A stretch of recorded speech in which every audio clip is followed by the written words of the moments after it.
to a place like Washington where everything seems to be living in today and not in tomorrow to share with us your particular view of how our past and our present may well affect our future. Carl, thank you very much. Thanks very much, Senator Durenberger, Senator Gore, Senator Burdick. I'm glad to be here. As I understand my function, it is to give some sense of what the greenhouse effect is, to try to say something about greenhouse effect on other planets, to again underscore that this is a real phenomenon, and then perhaps I can take liberty to say a few remarks about what to do about it. The power of human beings to affect and control and change the environment is growing as our technology grows.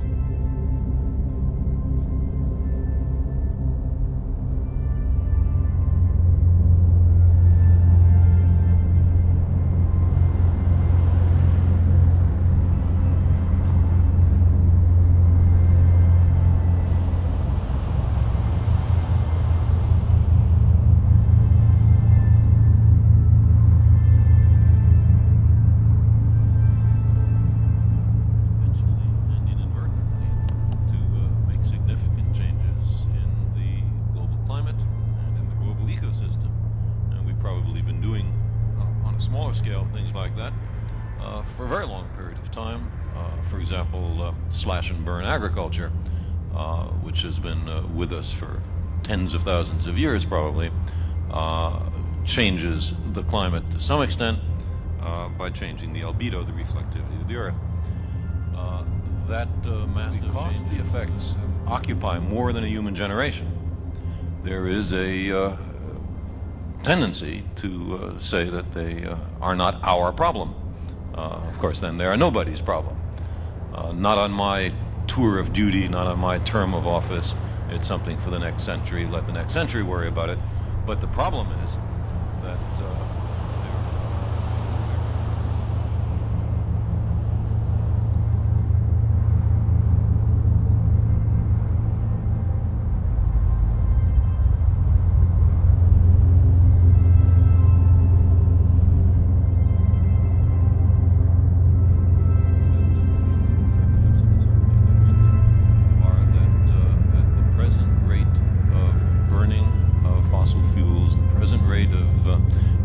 of minor infrared absorbing gases in the Earth's atmosphere, that there will be a several centigrade degree temperature increase on the Earth, global average, by the middle to the end of the next century, and that has a variety of consequences, including redistribution of local climates and through the melting of glaciers, an increase in global sea level. There is concern on a somewhat longer time scale about the collapse of the West Antarctic ice sheet and a general rise of many, many meters in sea level.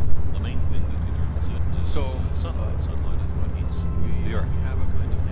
Not all the light that arrives at the Earth from the sun goes to heating the Earth. Some of it is reflected back. It's just the part that is absorbed. And what happens is there's a certain rate at which sunlight is absorbed by the Earth's surface, and there's a certain rate at which the Earth's surface radiates to space. What comes from the sun is in the ordinary visible part of the spectrum that our eyes are sensitive to. What the Earth radiates into space is in the infrared part of the spectrum, longer waves than red, that our eyes are not sensitive to, but it's as legitimate a form of light as the kind that we're used to. Now, if you calculate what the temperature of the Earth ought to be from how much sunlight is being absorbed, equaling how much infrared radiation would be radiated to space, you find that the Earth's temperature, by this simple calculation, is too low. It's about 30 centigrade degrees too low. And why is it too low? It's too low because something was left out of the calculation. What was left out of the calculation? The greenhouse effect. The air between us is transparent, except in Los Angeles and places of that sort. it, in the ordinary visible part of the spectrum. We can see it. But if our eyes were sensitive, let's say, there are other gases which absorb in the infrared, many of which have been mentioned already: nitrous oxide, methane, the halocarbons, and these are products partly of agriculture, it's fertilizers, refrigeration, aerosol spray cans, and so on, all products of our technology. We don't generate much water into the atmosphere, but we certainly do generate a great deal of carbon dioxide, the burning of wood and fossil fuels, and apparently benign activity. Who could object to humans burning oil and coal, gas, and wood?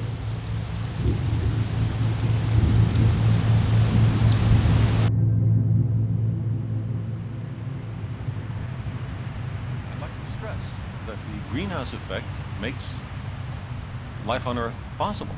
If there were not a greenhouse effect, the temperature would, as I say, be 30 centigrade degrees or so colder, and that's well below the freezing point of water everywhere on the planet. The oceans would be solid after a while. A little greenhouse effect is a good thing. But there is a delicate balance of these invisible gases, and too much or too little greenhouse effect can mean too high or too low a temperature. And here we are pouring enormous quantities of CO2 and these other gases into the atmosphere every year with hardly any concern about its long-term and global consequences. Now, certainly not all aspects of how increased CO2 and other gases into the atmosphere affect the climate are known. There are still many uncertainties, although the overall picture is, I think, quite clear and quite widely understood and accepted. There's questions about the ocean and its response time to an increase in CO2. There are feedback effects, and therefore it is certainly worthwhile to spend some additional money on further research on the subject.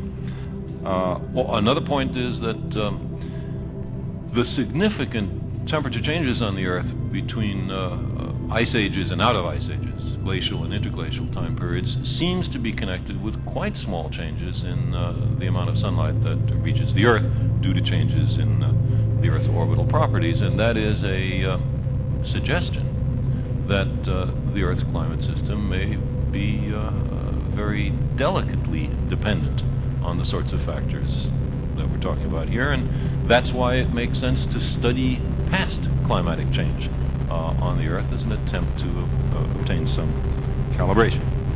Another source of calibration is the other planets. Every planet with an atmosphere has some degree of a greenhouse effect. The most spectacular case by far